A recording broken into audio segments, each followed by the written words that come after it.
Hey everyone and welcome. Well, we've all seen the Anglophobia ramping up to epic proportions. We've seen state backing said Anglophobia with hiring practices, etc.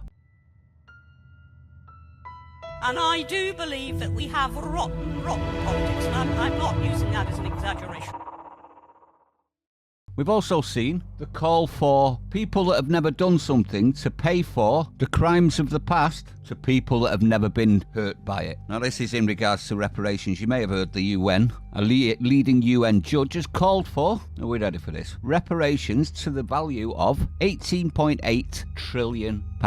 Yes, you heard that right. Here he is, let's have a listen to him. Yes, it is, and I can't accept the argument that it was a long time ago. It may have been a long time ago, but there are obviously current day consequences from the practice of transatlantic chattel slavery.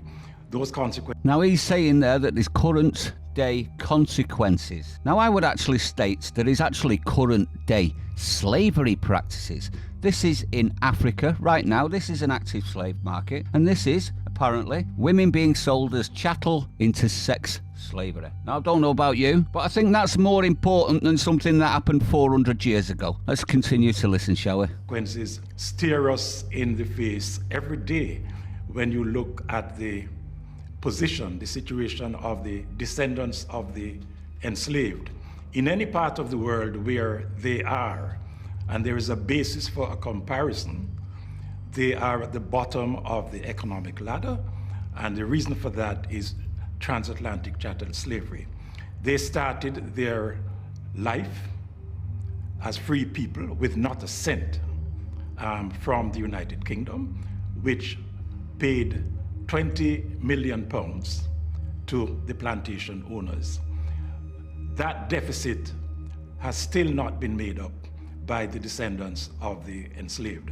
Now this is obvious, blinkered, cherry-picked bits of history to fit a narrative that seems to be just a money grab, while ignoring all of the hard truths. And you're probably wondering, what are the hard truths? Well, I touched on it in a reply to this ridiculousness, and I said, Africa started African slavery. We didn't start it. Britain ended it. When do we get paid for that? We only just stopped paying the cost. We were not alive then. You were not alive then. You have no trauma you don't choose to have. So I thought I'd go into this a little bit more, rather than just that. And here's Hitchens himself, laying out that slavery was not a one-sided thing. It was across the board. You've already seen evidence that it's still going on to this day. But this was us as the victims. Have a listen to this. In 1788, when the United States was barely a country, it was having its sailors taken as slaves by the Barbary states, the states of the Ottoman Empire in North Africa.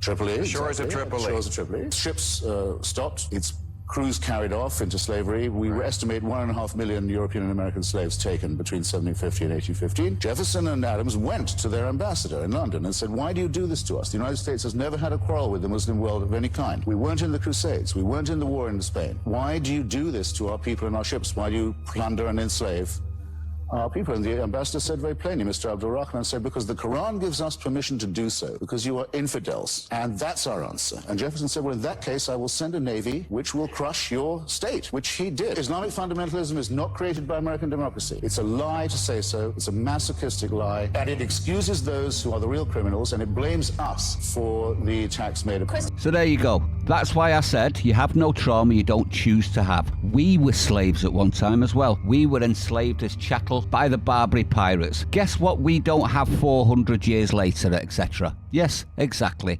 Trauma. Which means you have no trauma you don't choose to have. So I thought I'd bring it to you. I wanted you to just break this idiocy, to be honest. This is just getting ridiculous, and it's just another way to beat the English and the British down because of obvious hatred, in my honest opinion. Let me know what you think, though. Stay sane. I'll see you on the next one.